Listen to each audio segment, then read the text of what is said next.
Congregational meeting, we'll just keep it simple, right? We're not going to do the format that you've seen in the past. We're just going to handle this the old way, right? Straight congregational meeting. So let's go ahead and open up with prayer. And for you, all of you who are online, welcome. Heavenly Father, we thank you for this day and many blessings that you bring us. We thank you for your grace and your love. We thank you for your Son and his sacrifice. And we pray, Lord, that as we meet together, Lord, that to discuss your business here in Winter Park, that in all things that we would give you the glory and that we would lift you up in all things and make you first in everything. I pray, Lord, that you would bless this time, and I ask, Lord, that you would watch over us as we continue to do the work here in Winter Park. In Jesus' name I pray. Amen. Okay, so I've got the easy part today. All I'm going to do is tell you who's next. So we're going to talk a little bit about the upcoming budget for 2022, and I think we have some copies, but we may be a little light on the number of copies, so if you can share, we'll get you another copy quickly. You want to go ahead and pass this out, Kent, while I'm talking? All right, so we're going to talk about the 2022 budget. We're also going to talk about some things that we were blessed with this year and what we have intentions and plans to do with that. And we're also going to talk about the leadership going forward. And with that, I want to bring Scott Clark up. He's going to talk to us about the finances and the budget here so that you can follow along on a copy there. Thanks, Scott. You got it. See if mine works. Mine works too. It'll be fun. No glitches so far tonight. Good work, Scott. We'll tell you about Scott in a few minutes here. This is actually going to be a fun report, and talking about the finances and budget and money is not always fun. But this time it's going to be fun, and you'll understand that as I go along. We'll have more copies of the budget out on the table like we did on Sunday and then through that. So what we're trying to do, like we did last year, is get several weeks out ahead of this and not fall into the trap where we just, we rush the thing through and then it's time to have a vote. The purpose is to put it in your hands, give you an opportunity to digest what we're doing, to ask questions about it. Ask me, any one of the elders, and we'll get you answers for any things that you have concerns or you have questions about.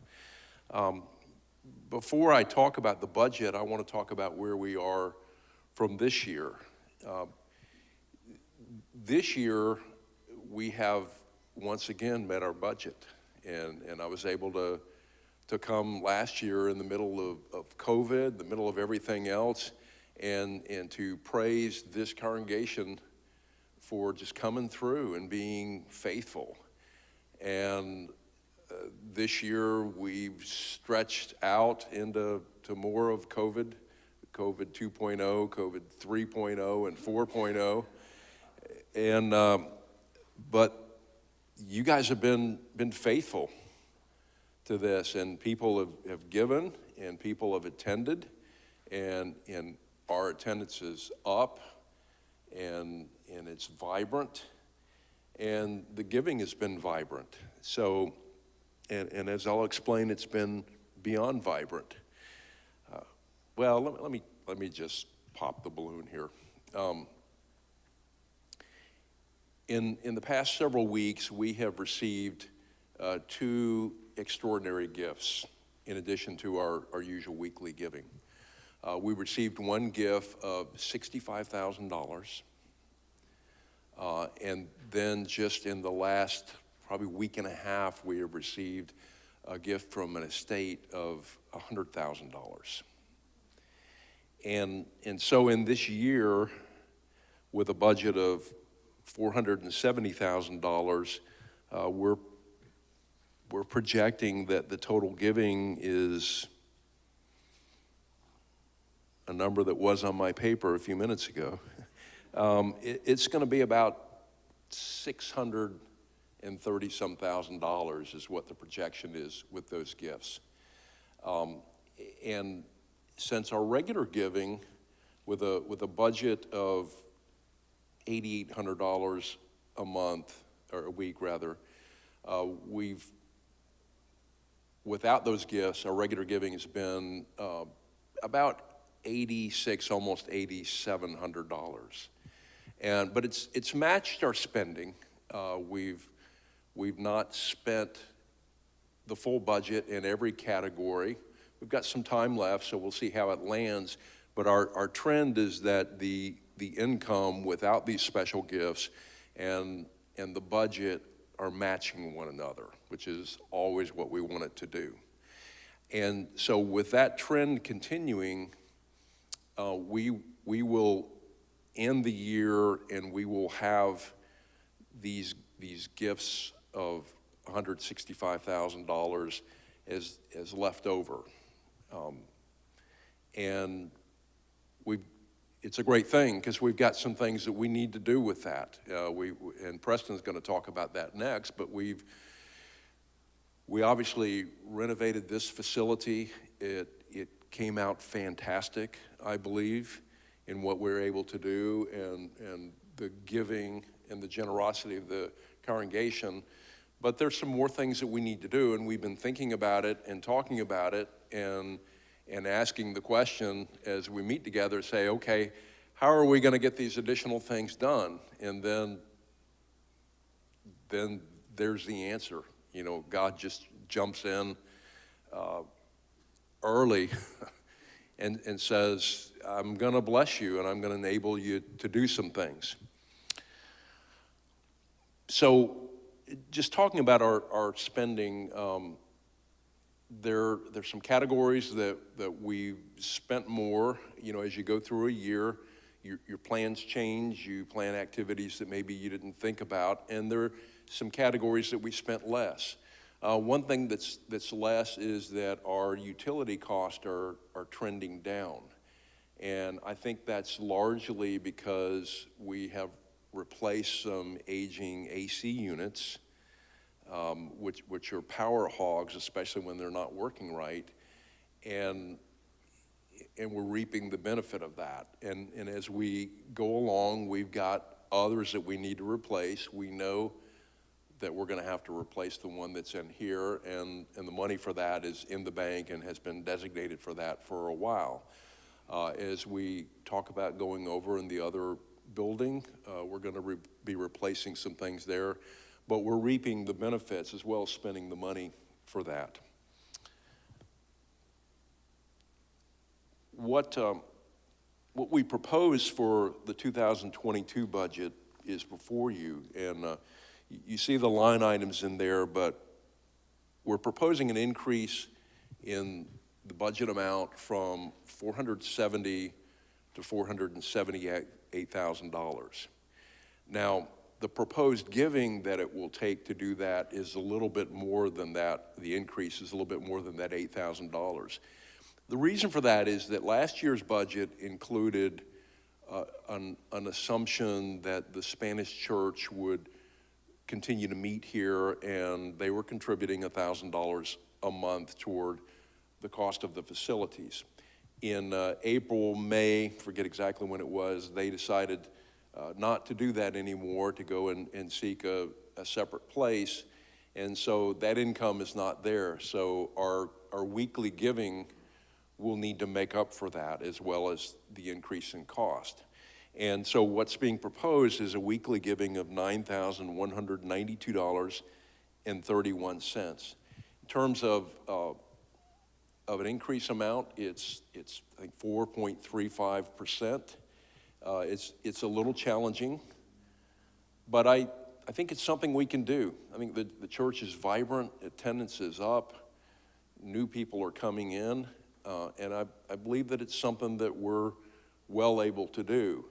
And we believe that what the money is being used for is important, and it's being used well in ministry.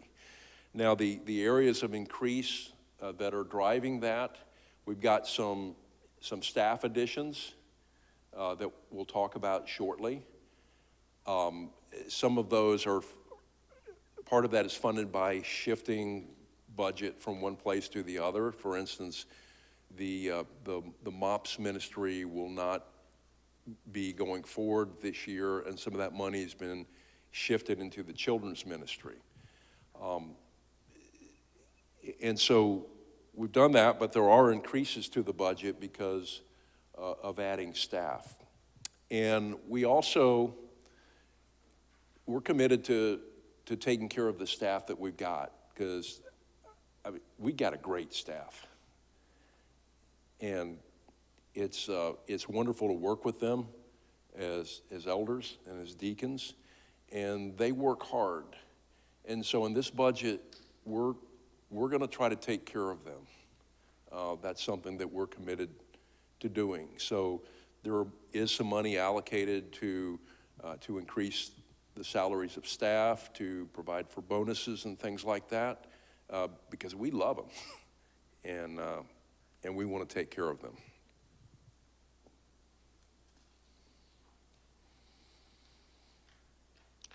Those are the highlights of the budget and the increase. A lot of the line items are fairly similar to what we've had in the years past. I've gone through and matched them to actual expenses. So, for instance, the utility line item is down some. The insurance line item is up, and it'll be up the next year and the next year and next year, because that's the nature of things. But I think it's a budget we can meet. I'll mention one other thing. The youth ministry budget has an increase, and that's because there are so many people in the youth program. Sean has done a tremendous job with that program, and the numbers are just increasing and increasing, and we're going to take care of those kids. We're going to give them a great program. We're doing that in the children's program. We're adding some staffing over there, and we're going to take care of our youth and take care of our children, because they are the future, and we're going to invest in them. So beyond that,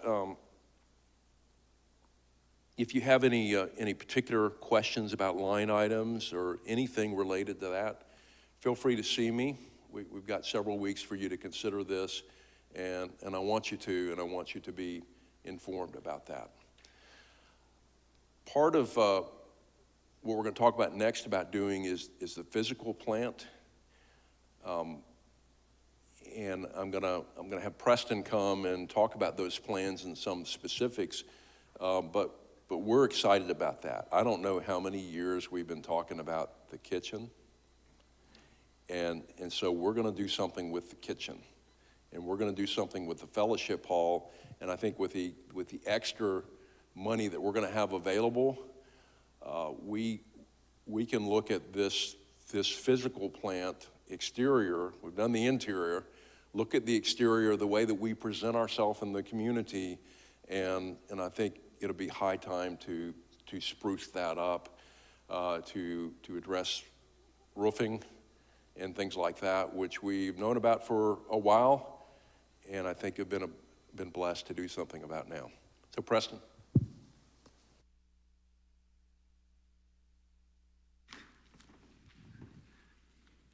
When Bob Russell was at Southeast Christian, that church grew from 200 to about 18,000.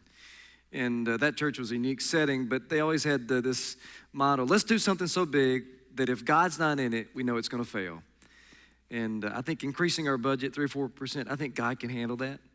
I think God's people can handle that, and I've been encouraged, that over the years here, I've seen God's people step up and spiritually, financially, and that's been a great encouragement.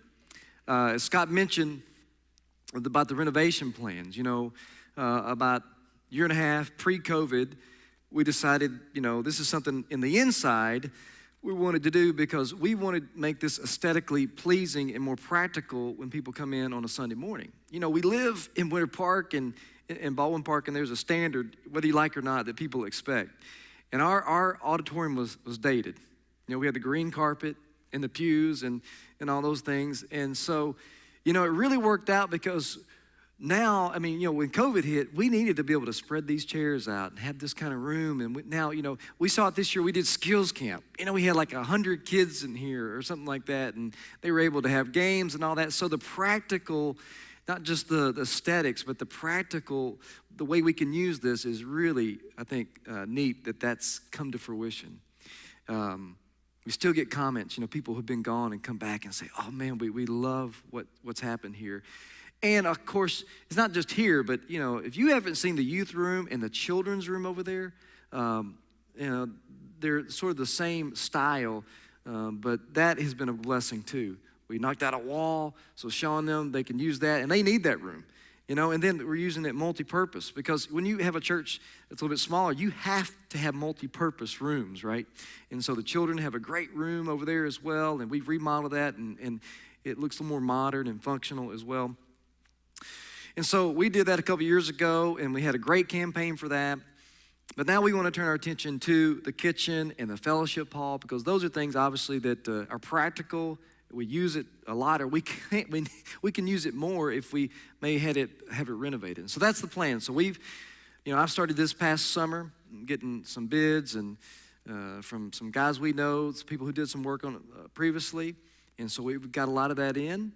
And so we're going to remodel the kitchen and the fellowship hall, and we're going to put a storage area out on the end where this little cove is over here we've got some area there that we can, the breezeway, thank you. The breezeway, so we can put some extra chairs and things like that, because, you know, it's like home. You know, sometimes you just don't have enough room to put chairs or extra tables. And we want to make, because our fellowship hall, to be honest with you, wish it was double that size, but it's not. But we want to utilize every bit of that space in there so we can store stuff on the outside and we can use the rest of that for tables and chairs and things. We're looking into dividing that room, possibly have a wall divider so you can take it in and out and making it maybe 2-3 rooms in there. And so, you know, a wall divider is not cheap, but it's cheaper than building an extra, you know, or portable over here, something like that. And so we want to make the use, because Sunday school, we're sort of limited. If we have another Sunday school class, we don't really have another place to put them. Even on Wednesday nights, you know, we've got groups all over the place, and we're using about every available space. We've got people in here, people in my office, and so we want to utilize that. So we're going to put maybe a portable wall, a movable wall, so we can divide the fellowship hall. We're going to put up some drywall in there, and we're going to knock off all the old popcorn ceiling and put some new lightings, maybe some recessed lighting that we have here, more modern. We're redesigning the kitchen to more practical. We're going to hopefully get an ice machine in there. You know, all these years we had to go buy ice and things like that. So little things like that, it's exciting to hopefully, and that may be happening as far as some of the deconstruction as early as maybe November or so. And so we'll let you know how that goes. So those things are going to be happening. With the gifts we receive, that obviously is going to be a blessing. And there's also, there's going to be some things that we as a congregation are going to still need to be able to help out on. And we don't know exactly how much that's going to be yet, but when we know that, we'll share it with you. And that's kind of part one. The other aspect of that is the outside of our building that Scott mentioned. It's time to think about that. And so the roof needs to be replaced. We've got about 3 bids in on that.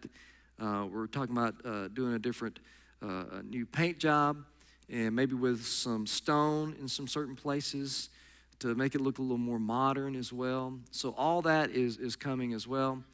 And so that's what's happening as far as the renovations.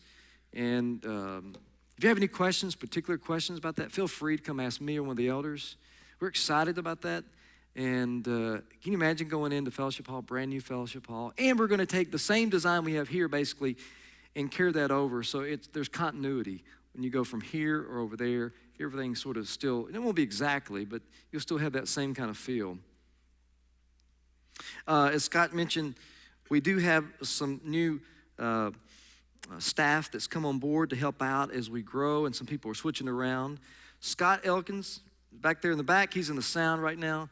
Scott has come on board, and he is helping us out in the creative media coordinator. The creative media coordinator, Karina, my wife, has been helping out with that and last couple of years, but Scott's going to come on so she can shift over and give more attention to the children's ministry, which is growing. But Scott has come in, and he's been doing this for a few months now, and so the graphics, helping Jonathan out on Sunday morning, a lot of things behind the scenes.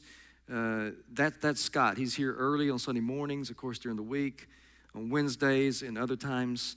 He's the one who helps me to put the PowerPoint together. And so a lot of those creative pieces like that, that's what Scott's working on and helping us out and helping Jonathan. So it's good to have Scott on board.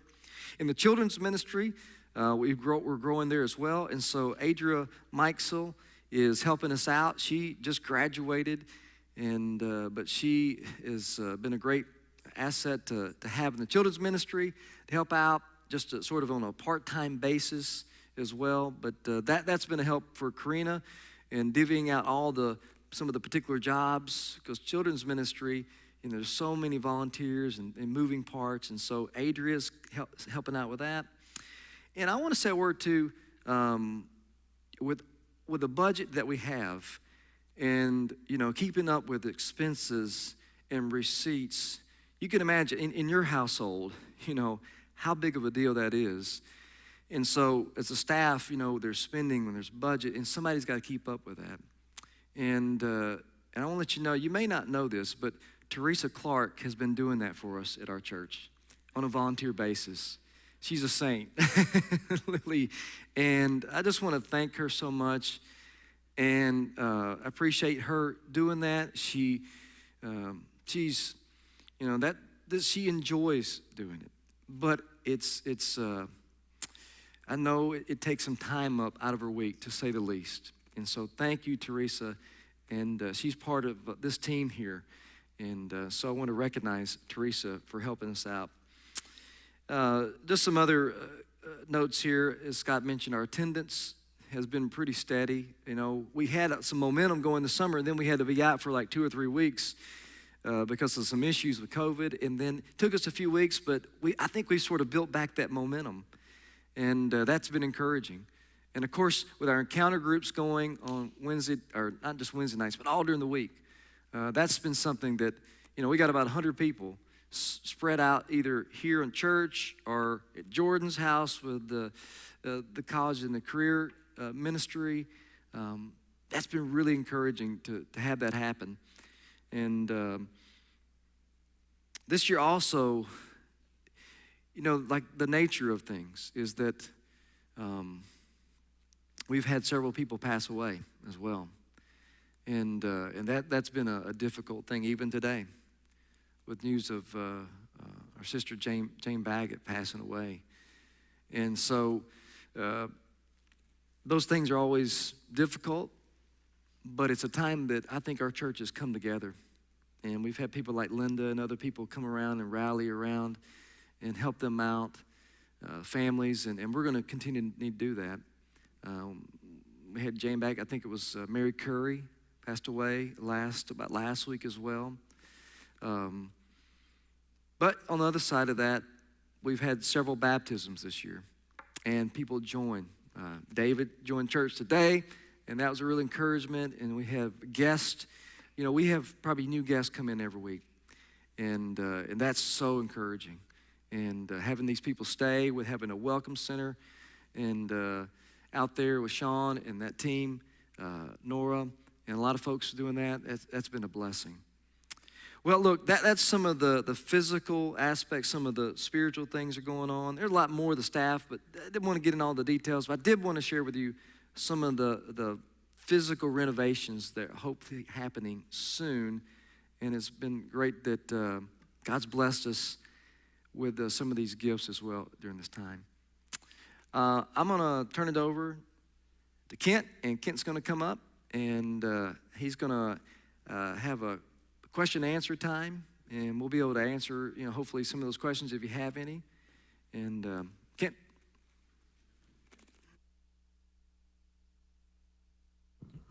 Well, good evening. Well, we'll first start with the question and answer portion. We got one already, and be ready, gentlemen, for answer response. Okay. What's your question? This is just a question. Okay. Okay. Is there a possibility? Okay. There you go. Is there a possibility of some of our extra church money being used to redo the parking lot out here? Not just where the bricks are broken, but to make it level so the people that come with walkers and canes, you know, or women with high heel shoes don't have a problem. And also, when you go across the street to the parking lot and you come from the road, either this way in or from Lakemont in, you go into a dip. I mean a significant dip. Is there any way that those two areas can be leveled? It's just a question. Perfect. All right, thank you. Try to take that, and the other guys can add to it. One of the things we didn't mention that we're going to look at as well is we want to engage a civil engineer at this point, just on a conceptual basis, to look at our whole plant. One of the things that's challenging to us when we start talking about parking lots and things like that is that this is an old facility, and so it was built and it's grandfathered in from stormwater regulations and things like that. So we've got to be smart about what we can do without spending hundreds of thousands of dollars. But any concern about safety issues will absolutely be addressed. We're very concerned if there are trip hazards and things like that, that they be brought to our attention so we can take care of them.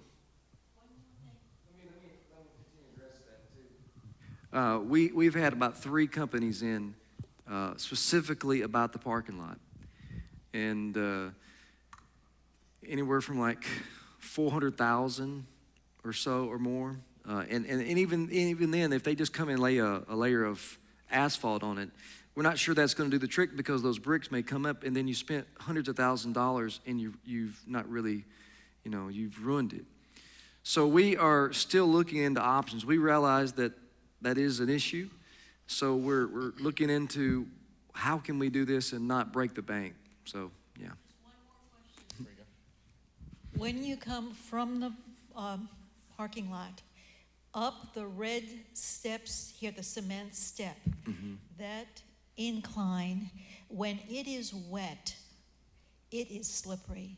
Is there a way that we can have a railing put up that people can hold on to a railing so that there's that one area right there you slip? Sure, I think when we start doing some of the outside work, hopefully won't be too far off.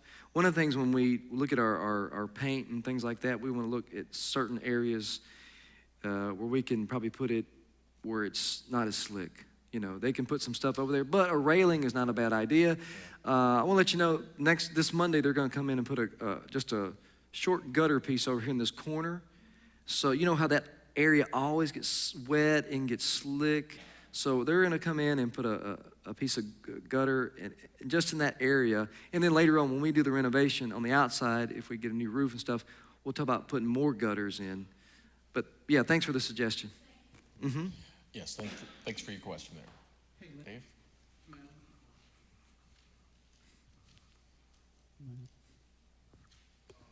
It's on. No, I'm on. There we go. So we have had a company come in over to the grass lot, and they've leveled that and gravelled those entrances. So it shouldn't be as big of a dip as when you and I discussed this several months ago. Yeah, that's right. So that's already been addressed. As far as the ramp goes, there's also some non-slip material you can put on the concrete to help with that as well. That's good. So there's several ways we can handle that. This is our concrete guy. Yeah, That's all right. I'm in the business. So, yeah, all right. Perfect. Once again, thank you for your question. Any other questions over here that you think of? All right, we'll move to over here. Any questions? Jack, you good? All right, well, thank you so much. Well, I guess that's our presentation. Gentlemen, you have any other comments? Any items we missed there?